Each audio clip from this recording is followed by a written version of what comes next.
यस्ता तत्त्व ज्यालादारी जसले लगायो मुख्य समस्या थियो र यो प्रतिगमन हो। संविधानका धारा अनुसार कहीँ अहिलेको सरकार बनेको कुरा कतै संविधानका धारामा खोज्दा यसरी सरकार बनाउन मिल्ने होइन, मिल्दै नमिल्ने मात्रै छ। संविधान मिचेकै हो, मिचिएकै हो।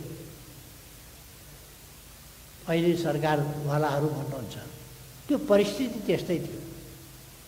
त्यो परिस्थिति त्यस्तै थियो भने उहाँहरूले अलिक गम्भीर ढङ्गले पोलिटिकल पार्टीहरूसँग, राजनीतिक पार्टीहरूसँग सल्लाह गर्नुपर्थ्यो। 3.5 महिनासम्म त उहाँहरूले 3.5 महिनाभन्दा बढीसम्म त उहाँहरूले राजनीतिक दलहरूसँग त परामर्श पनि गर्न मान्नु भएन, त कुरै गर्न मान्नु भएन। अथवा संवैधानिक बाटोबाट अगाडि बढ्नुपर्छ भन्ने, लोकतन्त्रको रक्षा गर्दै अगाडि बढ्नुपर्छ भन्ने हेक्का उहाँहरूमा हुँदै भएन, त हुँदै भएन। त्यसै कारण उहाँहरूले परामर्श गर्न आवश्यकै ठान्नु भयो। यो सरकार बनेको असंवैधानिक ढङ्गले बनेको छ, यो असंवैधानिक सरकार हो। यो प्रतिगमनबाट, आगजनीबाट, तोडफोडबाट, लुटपाटबाट, हिंसाबाट, अराजकताबाट बनेकै सरकार हो। संविधानले बनेको होइन, जनप्रतिनिधित्वको सरकार होइन, जनताले बनाएको सरकार होइन। यो कुरामा कुनै अस्पष्टता र दुविधा राख्नु पर्ने आवश्यकतै छैन। यो त सर्लङ्ग कुरा हो। यो रिसाएर भन्नुपर्ने पनि होइन, खुसाउँदा भन्न छोड्नुपर्ने कुरा पनि होइन।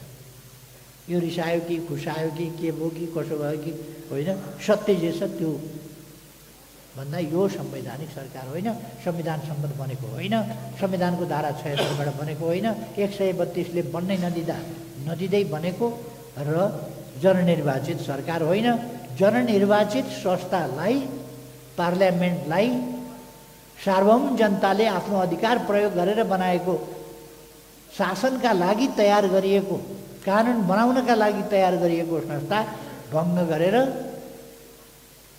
सरकार बन्ने, सरकार बिग्रने त त्यहीँबाट हो नि, पार्लियामेन्टबाट। हरेकलाई फिर्ता ल्याउने ठाउँ हुन्छ, फिर्ता बोलाउने ठाउँ हुन्छ। राष्ट्रपतिलाई फिर्ता बोलाउने ठाउँ हुन्छ, उपराष्ट्रपतिलाई फिर्ता बोलाउने ठाउँ हुन्छ, प्रधानमन्त्रीलाई फिर्ता बोलाउने ठाउँ हुन्छ, प्रधान न्यायाधीशलाई फिर्ता बोलाउने ठाउँ हुन्छ। हरेकलाई पदबाट अवकाश दिने विधि र बाटो हुन्छ। असंवैधानिक ढङ्गले गएकाहरूलाई हटाउने ठाउँ पनि हुँदैन। किनभने असंवैधानिक ढङ्गले गएको छ, बाटोबाट गएको भए पो फर्किने बाटो हुन्छ। बाटा बिना गएकालाई, काल्नाबाट हाम फालेर गएकोले फर्किने बाटो खोजेर कहाँबाट पाउँछ? त्यसै कारण पार्लियामेन्ट किन भङ्ग भयो भन्दा त्यसले कुनै विकल्पको खोजी नै गर्न नसकोस् भनेर। पार्लियामेन्टबाट विकल्पको खोजी गर्न दिइएन भने जनताले विकल्पको त खोजी गर्छ नै। यो जनताले खोज्ने भनेको आगो लाउने, जनताले जनताका नाउँमा आगो लाउने केही हजार मान्छेहरूको कुरा होइन, यो करोडौँ मानिसहरूको कुरा हो, करोडौँ नेपालीको कुरा हो। लोकतन्त्रका लागि नेपाली जनता जहिले सुकै पनि तयार हुन्छ, लोकतन्त्र छोड्न तयार छैन, मासिन दिन तयार छ। पोलिटिकल पार्टीको काम त्यो जनताको त्यो भावना, देशको त्यो भावनाको प्रतिनिधित्व गर्ने हो। त्यसकारण नेकपा एमाले खुलस्त भन्दछ, लोकतन्त्रको रक्षा गर्ने, लोकतन्त्र प्राप्त गर्ने, रक्षा गर्ने, त्यसको कार्यान्वयन गर्ने र त्यसलाई सफलताका साथ अगाडि बढाउने जनभावनाको प्रतिनिधित्व गर्ने, लिड गर्ने काम नेकपा एमाले गर्छ। ढुक्क रहनुहोस् भनेर नेकपा एमाले भन्छ। अब प्रतिनिधि सभाको विघटन अधिकार नै नभएको व्यक्तिको सिफारिसमा, अनधिकृत सिफारिस, त्यसै कारण हामीले भन्ने गरेका छौँ, अनधिकृत सिफारिसमा असंवैधानिक ढङ्गले विघटन भएको छ। त्यसकारण त्यसको पुनर्स्थापना हुनुपर्छ। हाम्रो यो स्पष्ट र दृढ माग हो, दृढ माग हो। जबसम्म प्रतिनिधि सभाको अस्तित्व मौजुद हुँदैन तबसम्म हाम्रो यो माग कायम रहन्छ र यो मागलाई वर्षौँसम्म हामीले यही माग बोकेर चलिरहन दिने अवस्था छैन। हामी सम्मानित अदालत समक्ष पनि, सर्वोच्च अदालत समक्ष पनि आग्रह गर्न चाहन्छौँ। कतिवटा कुरा यस्ता हुन्छन्, देश अप्ठ्यारोमा भएका बेला अदालतले सुविस्तासँगले काम गर्ने बाटो लिन मिल्दैन। देश अप्ठ्यारोमा छ भने अदालतले तदारुकताका साथ अप्ठ्यारोलाई सहजतामा लानका लागि गतिका साथ, तीव्रताका साथ निर्णय दिनुपर्दछ, फैसला दिनुपर्दछ। अदालतले फैसला गर्ने बित्तिकै अर्को कुनै बाटो नै छैन त, पुनर्स्थापना बाहेक अर्को बाटै छैन। हामी आग्रह गर्छौँ अदालतले यसमा विलम्ब नगरिकन छिटो फैसला दिनु। यसमा समयमा न्याय नदिनु वा विलम्ब गरी न्याय दिनु भनेको न्याय नदिनु सरह हो भन्ने कुरा यहाँ लागू हुन्छ। यति जटिल परिस्थिति छ। यस परिस्थितिबाट देशलाई लोकतन्त्र पुनर्स्थापना गरेर अगाडि बढाउने कुरामा विलम्ब गरियो भने फैसलाको के अर्थ हुन्छ? भोलि गएर फैसलै नगर्नुपर्ने ठाउँमा पुग्न सक्छ, अथवा फैसलाको अर्थ नहुने ठाउँमा पुग्न सक्छ, अथवा अरू प्रकारका षड्यन्त्रहरू झाँगिन सक्छ। त्यसकारण त्यस्तो नहोस् भन्ने मेरो चाहिँ आग्रह हो। अर्को कुरा, हामी निर्वाचनका प्रक्रियाहरूमा सहभागी भइरहेका छौँ र हामी भन्छौँ कसैले प्रधानमन्त्री भइहाले भन्दैमा या कसैलाई प्रधानमन्त्री बनाउने भनेर, मैले त प्रधानमन्त्री बन्नेवाला नाम चलेका मान्छेलाई अलिक बाठै ठानेका थिएँ। अध्यक्ष अर्कैलाई, उपाध्यक्ष अर्कालाई, पार्टी अर्कालाई, सबै अर्कालाई दिएर अनि प्रधानमन्त्री तिमी खाउला भनेर यो अस्ति 24 गतेतिर आगो लाउने बेलामा प्रधानमन्त्री कतिलाई बाँडेको रहेछ भने तिमीलाई पनि प्रधानमन्त्री, उसलाई भेटो उसलाई प्रधानमन्त्री, उसलाई भेटो उसलाई प्रधानमन्त्री, अचम्मैसँग प्रधानमन्त्री बाँडेको रहेछ।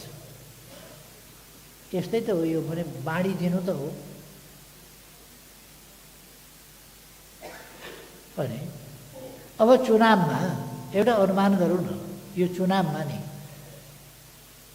एमाले कांग्रेस बाहेक अरूले सरकार बनाउँछ?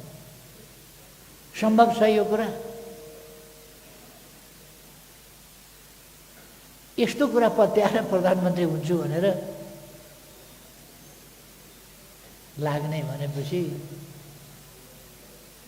खैर, हामी चुनावी प्रक्रियामा सहभागी हुन्छौँ, तर अहिलेसम्म चुनावी वातावरण बनेको छैन। राजनीतिक नेताहरूलाई लखेट्ने काम भइराखेको छ। गृहमन्त्रीजीलाई हिजो सो कल्ड आयोगले हिजो बोलाएर बयान लियो। गृहमन्त्रीसँग किन बयान लिएको? बुझ्न खोजिया होइन, दलहरूलाई बदनाम गर्न खोजिया होइन। गृहमन्त्रीले त्यहाँ गोली चलाएको थियो। गोली चलाउनु पर्ने परिस्थिति निर्माण कसले गर्यो? प्रहरीले किन गोली चलायो होला त्यहाँ? अनि हल्ला सुनेको छु मैले, मलाई थाहा छैन, हल्ला चलेको छ। प्रधानमन्त्रीसँग पनि बयान लिन्छ। यो चुनावको वातावरण बन्या हो र?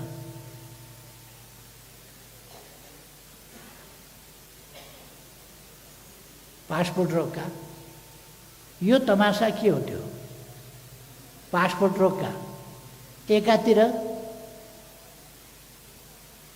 के कसरी छुट्या हो मलाई थाहा छैन। 3 करोड धरौटी राखेर कोही छुटिराखेको छ, छुटाइएको छ भन्छन् मान्छेहरू। र यो छुटेपछिको जुन तमासा देखिएको छ त्यसले सेटिङमा छुटाइएको भन्नेका तर्कहरूलाई पुष्टि गरेको देखिन्छ। के हो म जान्दिनँ, तर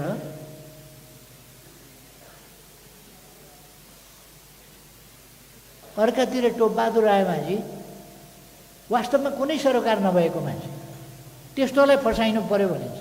फसाइया छ। धरौटीमा छुट्न पाऊँ भन्दा पनि सम्बन्ध नै नभएका मुद्दा मामिला खडा गरेर धरौटीमा छुट्न दिएको छ। अनि यसले त केही कुरा त भनिराखेकै छ त। निर्वाचनको वातावरण बनेको छैन अहिलेसम्म। फागुन 21मा निर्वाचन हुने सम्भावना देखिँदैन र उस्तै पर्दा हामीले नै भन्नुपर्ने हुन्छ निर्वाचनको वातावरण बनेको छैन, वातावरण बनेको छैन र प्रमुख राजनीतिक दलहरूमाथि हमला गरेर प्रमुख राजनीतिक दलहरूलाई पेल्नका लागि, डेमोक्रेसी मास्नका लागि नाटक गर्न खोजियो निर्वाचनको भने त्यस्तो नाटकको पर्दा फेरि नउठ्ने गरी, बन्द नहुने गरी खतम हुन्छ। त्यस्ता नाटक चल्दैन, त्यो चाहिँ हामी भन्न चाहन्छौँ। निर्वाचनको वातावरण बनाए, वातावरण बन्छ, राजनीतिक दलहरूले निषेधको राजनीति, पूर्वाग्रहको राजनीति, प्रतिशोधको राजनीति छोडेर वातावरण बनाइन्छ भने हामीले निर्वाचनमा भाग लिँदैनौँ भनेका छैनौँ, निर्वाचनबाट हामी भाग्छौँ भनेका छैनौँ। तर निर्वाचनलाई राजनीतिक दलहरूका विरुद्धको एउटा नाटक बनाउने, राजनीतिक दलहरूको चरित्र हत्या गर्ने, बदनाम गर्ने, राजनीतिक दलहरूमाथि हमला गर्ने, यही चिज कायम राखेर निर्वाचनको नाटक स्वीकार्य हुँदैन भन्ने कुरा सबैले बुझ्नुपर्छ भन्ने लाग्छ। अनि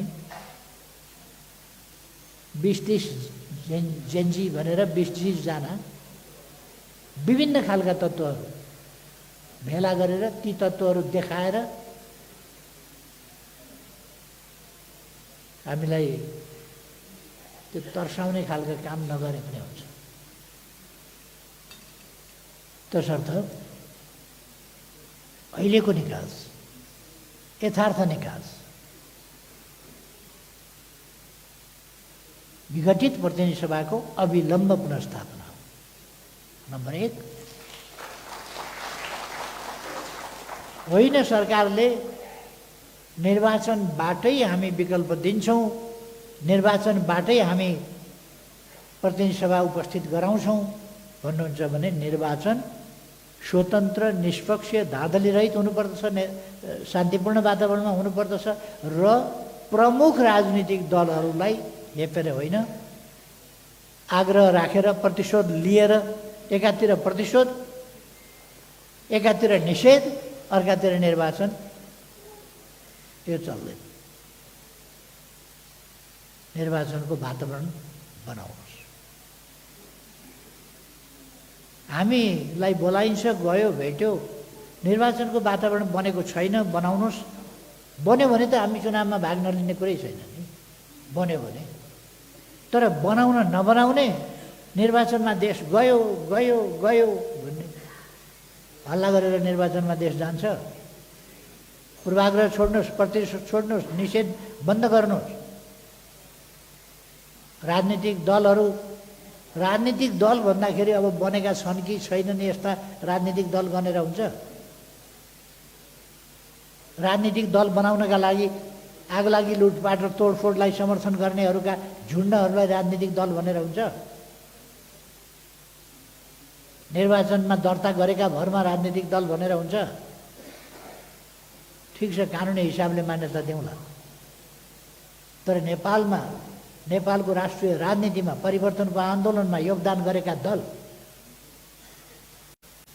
भन्नाले दुई कुरा बुझिन्छ। एउटा निर्वाचन आयोगमा दर्ता भएका र दलका नाउँमा खेलोमेलो गरिआएका दलहरू समेत बुझिन्छ होला, त्यो एउटा कुरा छ। तर राजनीतिक दल भन्नाले देशको परिवर्तनको आन्दोलनमा योगदान गरेका त्यस्ता दलहरूको कुरा,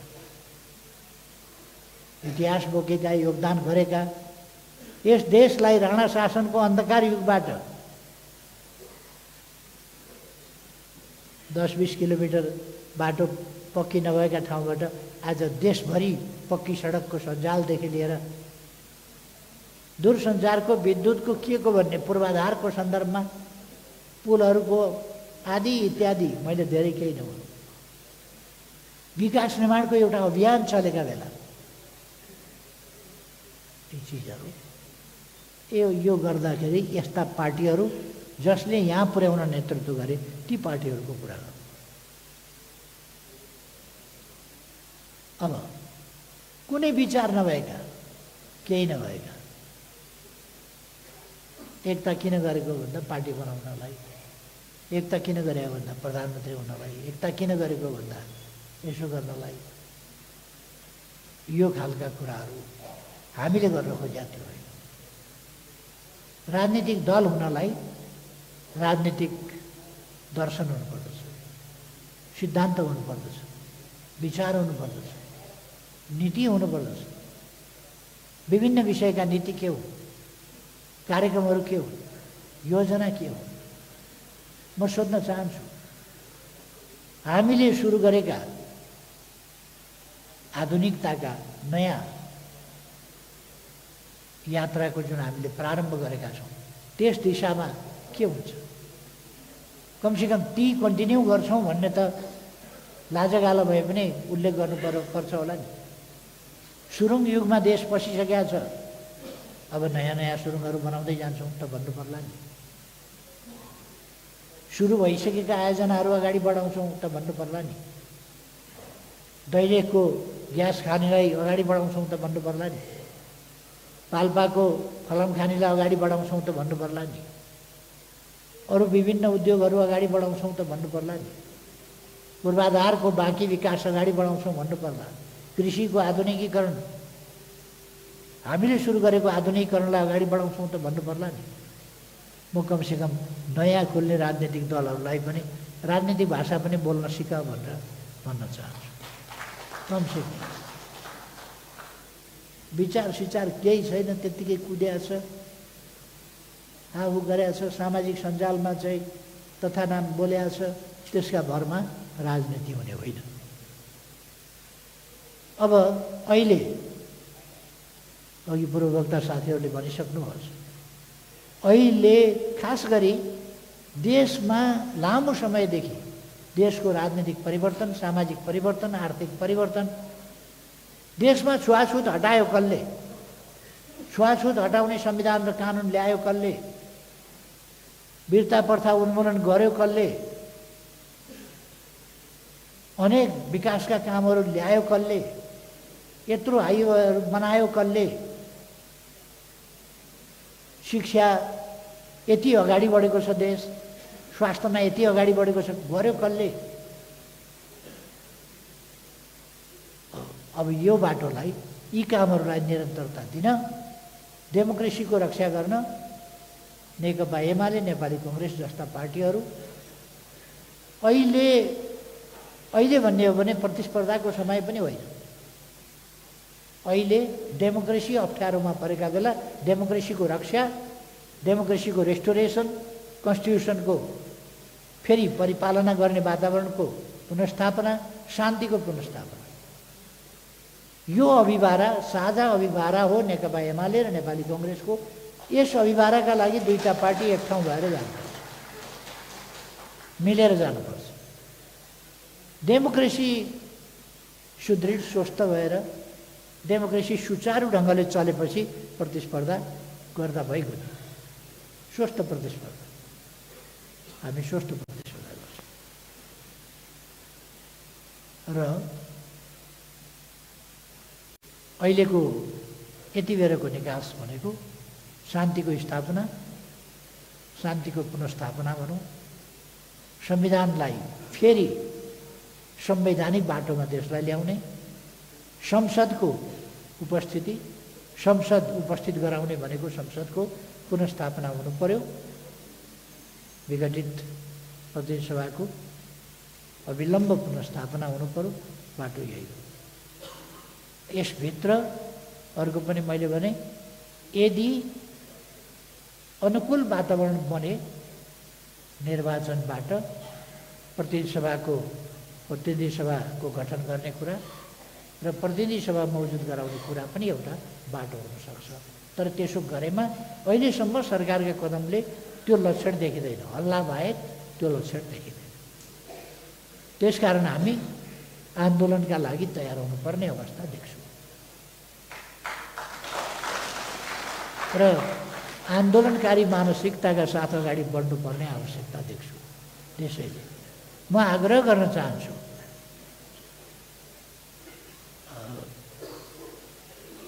एउटा गीतमा भनिए जस्तै हातमा कलम हुनेहरू कलम लिएर उठ। कमसेकम बुद्धिजीवी साथीहरू देश अप्ठ्यारोमा परेका बेला कलम लिएर उठ्नुहोस्। बाजा बजाउन जान्ने कलाकारहरू, गाउन जान्ने कलाकारहरू बाजा लिएर उठ्नुहोस् देश अप्ठ्यारोमा परेका बेला। यो सामान्य अवस्था जस्तो होइन। यति बेला आन्दोलन हाम्रो रहरको विषय होइन, देशको माग हो, समयको माग हो। राष्ट्रिय अस्तित्वको प्रश्न छ यहाँ, डेमोक्रेसीको रक्षाको प्रश्न छ यहाँ। त्यसकारण हामी यो रहरको विषय होइन, यो हाम्रो बाध्यताको विषय हो। यसलाई बुझेर हामी आन्दोलनकारी ढङ्गले हरेकले आफ्नो ठाउँबाट उठ्नुपर्नेछ। खास गरेर युवा र नवयुवाहरूलाई म भन्न चाहन्छु, धेरै बाँच्नु तपाईँहरूले पर्नेछ। ठगहरूका पछि, आगो लगाउनेहरूका पछि लागेर देश बन्छ। त्यसकारण देश बनाउनु छ, अरूका उलामालामा लागेर देश बन्छ। कुनै झिल्के कुराले देश बनाउनेवाला छैन। देश बनाउन स्पष्ट भिजन, कठोर सङ्घर्ष, त्याग, बलिदान र असाधारण सक्रियता चाहिन्छ। इमानका साथको सक्रियता। त्यस काममा हामी सबै लागौँ भन्ने म आग्रह गर्न चाहन्छु। नेकपा एमालेको 11औं महाधिवेशनले दिएको सन्देश, निकालेका निष्कर्षहरू पनि यिनै हुन्। त्यसकारण यी निष्कर्षहरूका साथ अगाडि बढ्न म सबैलाई आग्रह गर्न चाहन्छु र फेरि एकपल्ट यस कार्यक्रमको आयोजनाका लागि धन्यवाद भन्न चाहन्छु र हामीलाई यो विचार व्यक्त गर्ने अवसर दिनुभयो यस कार्यक्रमको आयोजना मार्फत आभार व्यक्त गर्छु। धन्यवाद सबै साथीहरू। धन्यवाद हाम्रा प्रमुख संरक्षक पार्टी अध्यक्ष आदरणीय केपी कमरेड, जो समृद्ध नेपाल सुखी नेपालीका परिकल्पनाकार पनि हुनुहुन्छ। कार्यक्रम थोरै सकिन बाँकी छ। तपाईँहरू सबैलाई धन्यवाद दिने कार्यक्रम भएको हुनाले म समय नलिकन यस प्रतिष्ठानका सदस्य एवं पाटन उच्च बार एसोसिएसनका अध्यक्ष